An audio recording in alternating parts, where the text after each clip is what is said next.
I converted this room from a bedroom into a home studio. So I've worked as an architectural acoustics consultant for several years, and I've learned a thing or two about treating rooms. In this video, I'll show you how I transformed the room and the decisions that I made throughout the process to make it sound as good as it possibly could. So while I was moving things in and out of the room and adding absorption and diffusion panels, I took several measurements along the way using REW. REW is Room EQ Wizard, and it's a free software that you can use to measure your room's acoustics. So I'll be referring to these measurements throughout the video to show you exactly how improvements to the room acoustics were made.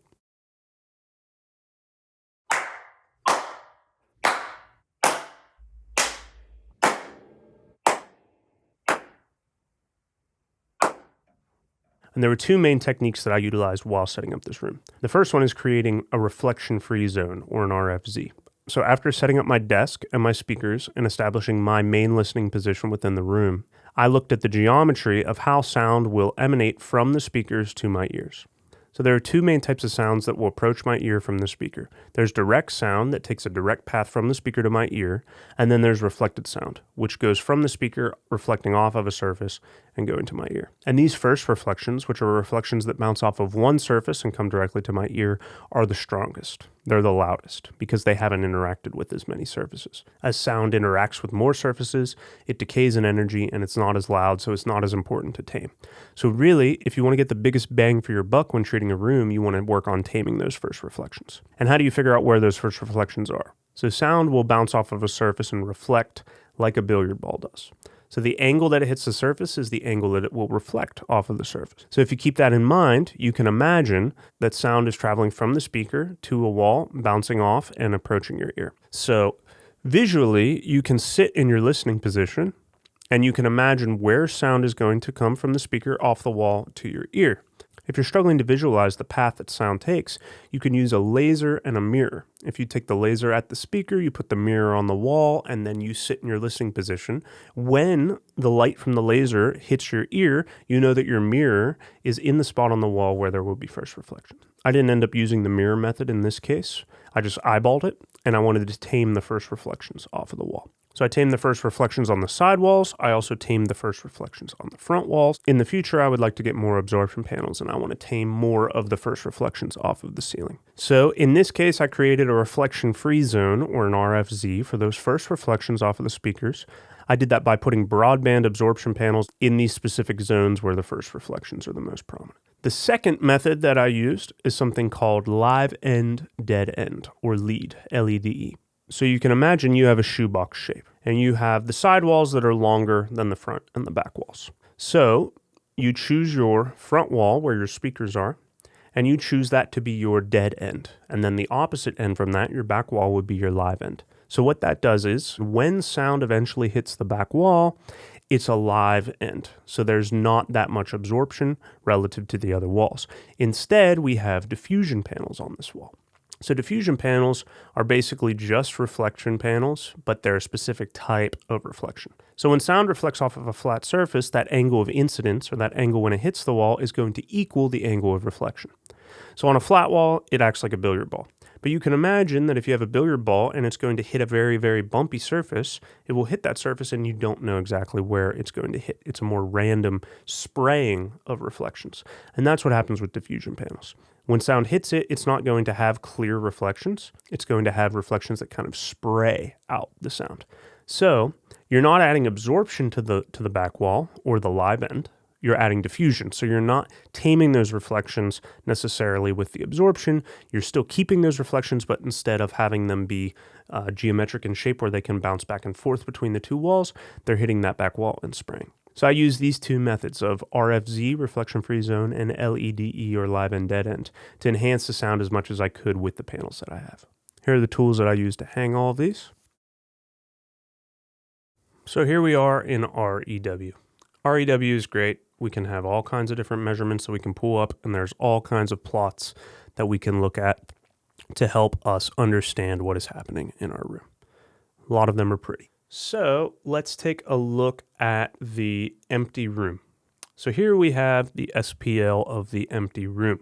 SPL is sound pressure level. Okay, and with this, right now it currently has third octave smoothing. We can change that. This is psychoacoustic smoothing. Without the smoothing, it looks very bumpy, right? And our ears don't necessarily perceive all of these bumps. So when you look at it with smoothing, it kind of just makes it a little bit easier to read. The psychoacoustic smoothing is very similar to how our ears would perceive this room. So here is the room completely empty, no furniture, no absorption. And this is the SPL measurement. So SPL sound pressure level. Here we have dB SPL on the y-axis, and we have frequency in the x. So you kind of want to ignore things below 100 because we know for sure that those are going to be more room mode based and less reflection based in our plot. And that those are difficult to tame unless you have very specific resonator boxes to tame those room modes. So all of the absorption that I added, I know that probably above 100 or 150 hertz is where it's actually going to be doing its most work. So let's look here. We have the lowest decibel at 87.5, and we have the highest up here at 103. So 103 and 87, that's a difference of about 16 dB. From our loudest to our softest, which is not that great because if I'm sitting in this room and I want to listen, I want my frequency response to be as flat as possible. And, normal control rooms in studios, professional grade, you'll have plus or minus maybe 3 to 5 dB. So for a home studio, I would want to shoot for a target of maybe around 8 or 9 dB. Okay, so that's the empty room. That's the blank slate. Now let's look at after I added all of the absorption. 97 up to 107. So we have a difference of about 10 now. So with the absorption panels, we got a difference of an improvement of 3 dB, which doesn't sound like that much, but it definitely does make a difference. So that's one way to look at these plots with the before and after. Another cool thing to look at with these plots is the RT 60 times. So here's a reverberation time. And how this plot works is we have this in milliseconds. So 950 milliseconds is 0.95 seconds on the y-axis, and then we have frequency here. So this is T20. This is the amount of time it takes for a sound to decay by 20 decibels. And you can see that it varies depending on frequency. So this is the bedroom. This is with the bed. And now let's compare that to if we take the bed out. And even just with the bed there, the reverberation time was significantly lower. That bed is a big mattress, and it decreases the reverberation time because of that increased absorption. So you can see there's a huge difference here at 300 hertz. We have a 7.7 second reverb time with the empty room, and then with the bed, we have a 0.35. So you cut that reverb time basically in half at 300 hertz. And you can just see that generally speaking, the reverberation time for the blue plot, which is the empty room, is significantly higher than with the bed. Okay, so now let's compare the blue plot with this yellow, and this yellow one is now with the bass traps. So now, just by putting bass traps in the corners, we have significantly reduced the RT time across all frequencies. Even these high frequencies with these bass traps, they're getting tamed more because the bass traps are full of absorptive material. This one is with the bass traps and the piano in there. So once you put the piano in, the reverberation time increases again. This is the one with the piano and then with the bass traps. So once you put a surface into the room that is reflective, it's going to increase that RT time. So that was we got worse by putting the piano in. And now comparing the piano with the drum kit. So I put the drum kit in the room, and this is insane. Look at this peak right here at around 150 hertz. So those are the drum resonances. Those are probably the toms or the snare resonating. The drums, I guess, tamed some of these higher frequencies. I guess they were working to absorb some of those, but really a lot going on in this 100 to 200. So this makes me reconsider whether or not I actually want to have the drums permanently set up in my mixing space, because these mids from 100 to 300, I know that they're going to be resonating like crazy in the room, and they're going to be affecting my mix. So that's with the drums in, and then we have the drums stayed in, and then I put some foam in. This is foam on the front walls and all the corners. So this is the acoustic foam, not the panels. So there's really no difference in the drums. This resonance in the mids is not affected, but then we have a lot of taming in the highs, which is good. So we went from having at 1.2K, we had for about half a second of a reverberation time down to 0.3. So that's pretty good for the highs. Okay, and now as we add more absorption on the left wall, this is working to tame a lot of our drums, which is good. But still, we have that peak there that's not desirable, and we got more taming in the high frequencies. Sometimes frequencies will jump for some reason from the purple to the blue. It increased. And now we move on. This is with foam wall, no drums. So now I just kept the same room and took the drums out. So the light blue is with drums, and then the dark blue is without. And you can just see how much that helps your mids. Okay, and there's a little bit of variation in the highs, but not significant enough. But this is the part that I want to be looking at there. And then we have with foam on the left wall, no drums. And now this is with all of the absorption. So this is with everything. So now we go from the foam on the left wall and then adding foam on the right wall and having everything. This is the room as it is right now. And we have another significant improvement just by adding more absorption. So we got those mids tamed a little bit, and it's definitely better in this room without the drums.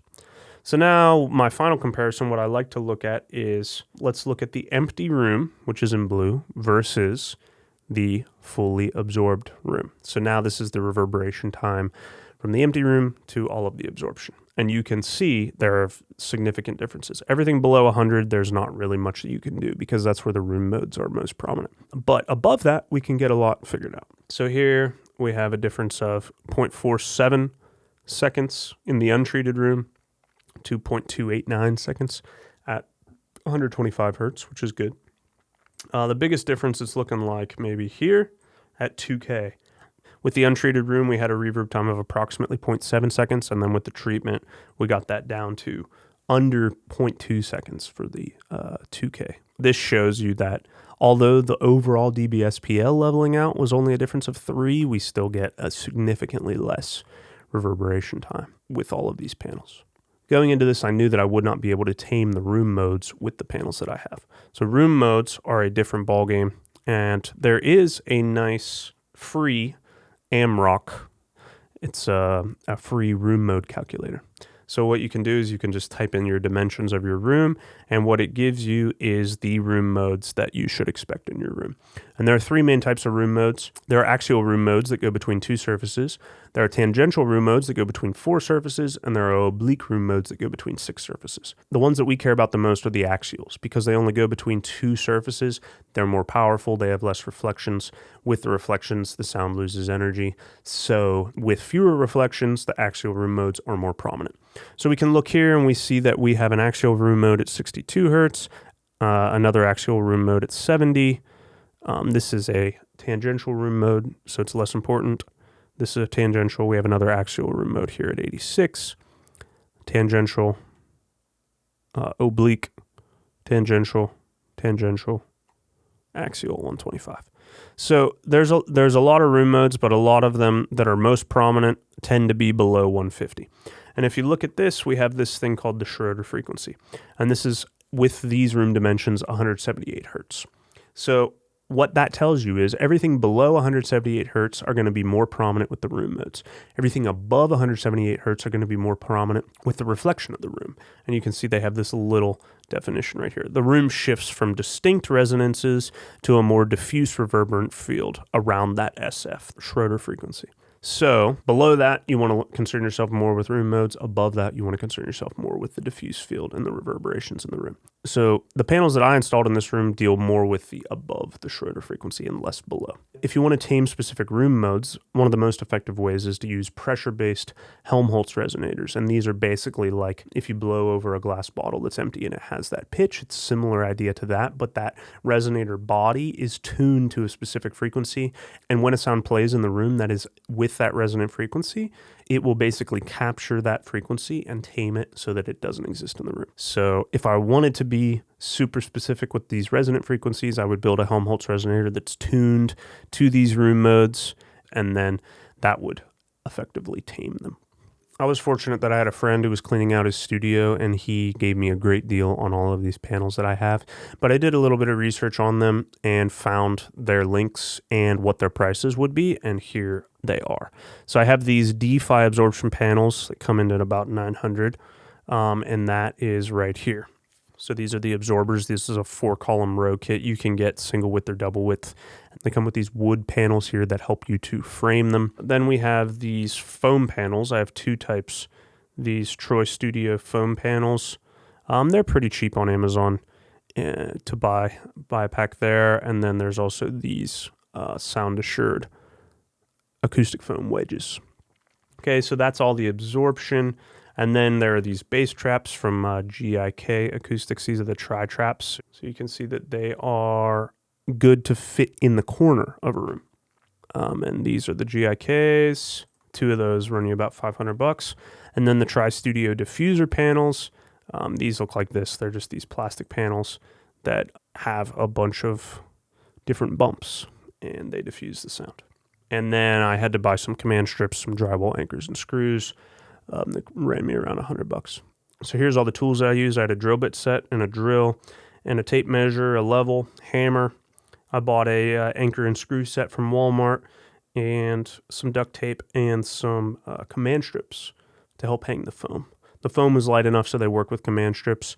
Sometimes they need a duct tape to reinforce it, but for the most part, the foam's light enough to hang with command strips, as well as the diffusion panels were light enough to hang with command strips, and then everything else needed to be hung with an anchor and screw set. Generally speaking, it definitely sounds a lot quieter in here. It sounds a lot tamer, and overall that's an improvement from what was happening before. There's more clarity in the room. And what all of the reflections that were happening in the room before were kind of smearing the frequency response. And now when I listen back to the speakers, I definitely feel like I can hear more in my mixes that I couldn't hear before. So that's a good thing. I just want to keep an eye out for if I'm actually going to be mixing with the drums in here. I want to make sure that I'm switching back and forth between headphones and the actual mix from my monitors, because I know that when listening back in monitors, my drums are going to affect it because of the resonances. And overall, most of these panels are just some type of foam. So if you are handy and want to build some of these things yourself, you can definitely build your own bass traps and build your own panels. The pre-manufactured ones are nice because they come out of the box ready to go. But if you're on a budget and you want to build your own, you can get a lot of absorption materials from a local hardware store and build your own. So if you got any questions for me, put them down in the comments below. Be happy to help. Thanks for watching. Like and subscribe for more audio and music related videos. Cheers.